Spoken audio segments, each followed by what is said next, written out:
Hey there. So you're tackling Unit 1 on drinking water supply? Perfect. You are in exactly the right place. We are going to break down everything you need to know, making sure these concepts are super clear and easy to remember for your exam. All right, let's jump right in. Here's our game plan. We'll start with the basics, then get into how engineers plan for the future, figure out how much water we need, look at where it all comes from, and finally, wrap up with how we make sure it's safe to drink. This covers everything you're going to need. Before we get into all the formulas and definitions, let's just pause and think about this for a second. Clean water, right from a tap. It's so easy to take for granted, isn't it? But making that happen is one of the single greatest achievements in human history, and it has saved an unbelievable number of lives. Okay, let's get started with Section 1, the basics. This is the foundation for everything else we're going to talk about. We'll cover what a public water supply system even is and what it's trying to accomplish. Here it is, the textbook definition you'll want to have locked in. It's not just about moving water around. The key words to circle here are safe, wholesome, and efficiently. That's the entire mission right there. Now, this is where it gets really interesting. This isn't a new problem. People were trying to filter water thousands of years ago. But the real breakthrough, the moment that changed public health forever, was in 1849. Dr. John Snow proved that a cholera outbreak was coming from a single water pump. It was a massive discovery that proved treating water saves lives on a huge scale. Okay, this is a super important distinction for your exam. The goal isn't pure water. Chemically pure H2O is actually bad for you. It's corrosive and doesn't have the minerals our bodies need. What we want is wholesome water. It's the perfect balance, totally safe but still good for our health. Think of this slide as the ultimate checklist. Any good water supply system has to do all of these things. It's got to provide that wholesome water, and enough of it for everyone. It needs to be ready for fires, plan for more people in the future, stay clean from start to finish, and of course, it has to be reliable and not break the bank. All right, on to Section 2. You can't just build a water system for the people who live in a city today. These are massive projects that have to last for decades. So how do you do that? Well, it all starts with a little bit of fortune telling, or as engineers call it, population forecasting. And that brings us to this key concept, the design period. This is just the official term for how long a system is built to work properly before it needs a major overhaul. For the big stuff, we're typically talking about a 20 to 30-year time frame. And what's really smart is that not everything is built to last the same amount of time. Look at this table, a massive concrete dam. That's designed for 50 years. But things like electrical motors and treatment units, where technology improves all the time, they have a shorter design period, around 15 years. It just makes sense.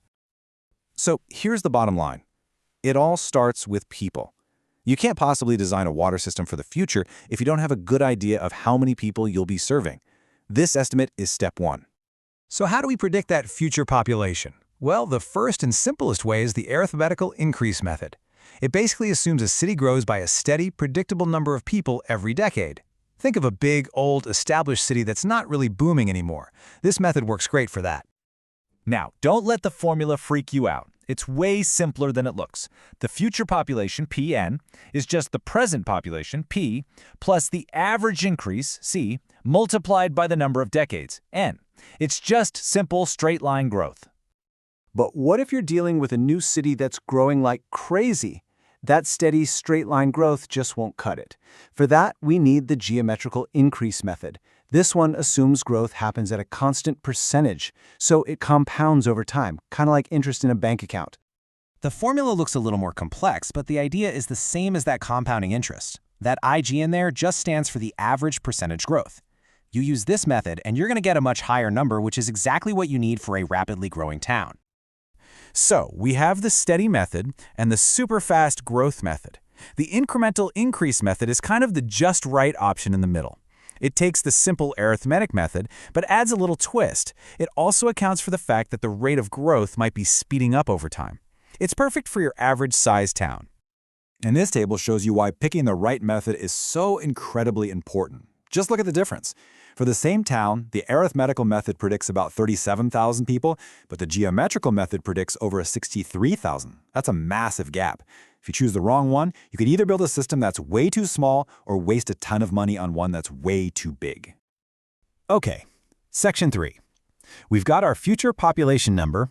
Now comes the next logical question. How much water are all those people actually going to need? The total demand isn't just what people use at home. You have to add up all the pieces of the puzzle. You've got water for industries and factories, for schools and hotels, for public parks. You even have to account for firefighting and, importantly, for all the water that's lost to leaks in the system. This chart gives you a really cool visual. No surprise, our use at home is the biggest slice of the pie. But look at that last slice, losses and waste. 55 liters per person per day. That's a huge amount of water that the system has to produce that never even reaches a customer. If there's one number from this section you need to remember, it's this one. When you add up all those different demands, the standard number engineers use for design is 270 liters per person per day. And for something as critical as firefighting, you can't just estimate. Engineers use specific formulas like Quichling's here. This calculation makes sure that in the middle of an emergency, firefighters will have the exact amount of water pressure and flow they need, based on the size of the town. But remember, that 270-liter number is just an average. The real demand can swing up or down based on a lot of different factors. Hotter climates use more water, obviously. So do communities with a higher standard of living. Even things like the cost of water and the pressure in the pipes can make a big difference. On to Section 4. So we know how many people we're serving and how much water they need. The next big question is, where in the world are we going to get it from? Well, all of our water comes from one of two main places. You've got surface sources, things you can see like rivers and lakes. They're easy to get to, but they're exposed to pollution and usually need a lot of treatment. Then you've got subsurface sources, or groundwater. This water is naturally filtered by the earth, so it's often cleaner, but it can be harder to get to and might have a lot of minerals in it. And of course, all of this water is part of one giant, continuous recycling program run by planet Earth, the hydrological cycle. Water evaporates, forms clouds, comes back down as rain, and then either runs off into rivers or soaks into the ground, constantly refilling our water sources.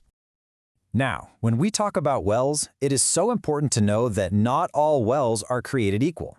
A shallow well just taps into the topmost layer of groundwater. It's vulnerable to pollution from the surface and can easily dry up. But a deep well goes way down, past a protective layer of rock, to tap into a clean, reliable aquifer. That's where you find the good stuff. All right, we've made it to our last and, you could argue, most critical section, water quality. Because it doesn't matter how much water you can supply if it makes people sick. Let's talk about how we make sure it's safe. When water is tested, it's analyzed in these three main categories. Physical characteristics are things you can observe with your senses. Chemical characteristics are all the dissolved stuff. And biological characteristics, this is the big one for health, are all the tiny living things, like bacteria.